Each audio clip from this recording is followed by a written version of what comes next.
আপনি কি কখনো ভেবে দেখেছেন রাসূলুল্লাহ সাল্লাল্লাহু আলাইহি ওয়াসাল্লাম এর দৃষ্টিতে কোন আমলটি ছিল সবচেয়ে প্রিয়? মানবজাতির জন্য যিনি ছিলেন এক অনুপম আদর্শ, তার মুখে উচ্চারিত সেরা আমল এর মর্যাদা কতটা হতে পারে তা কি আমরা অনুভব করতে পারি?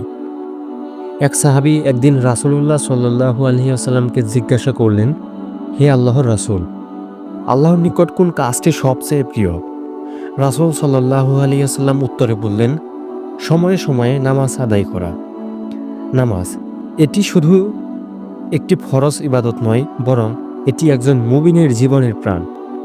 নামাজ হচ্ছে সেই আমল যার মাধ্যমে বান্দা তার রবের সবচেয়ে কাছাকাছি হয়। এরপর রাসূল সাল্লাল্লাহু আলাইহি সাল্লাম বললেন, এরপর পিতামাতার প্রতি সদ্ব্যবহার।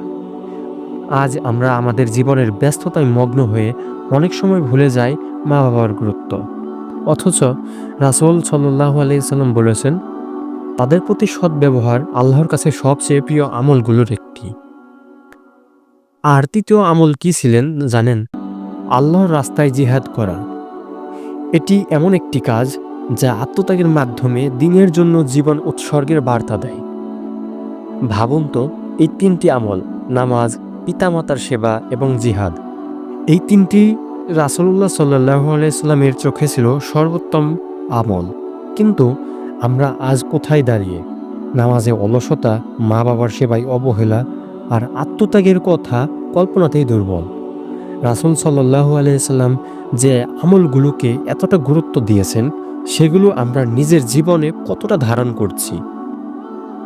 আসুন আজই সিদ্ধান্ত নেই, আমরা সময় মতো ৫ ওয়াক্ত নামাজ পড়ব ইনশাআল্লাহ, পিতামাতার সেবা করব ভালোবাসা আর বিনয়ের সাথে, আর জীবনের প্রতিটি পদক্ষেপে ইসলামকে এগিয়ে নিতে নিজেদের উৎসর্গ করব।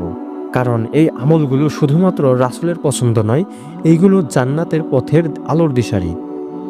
হাদিসগুলো শুধু জানার জন্য নয়, তা হৃদয়ে ধারণ করার জন্য।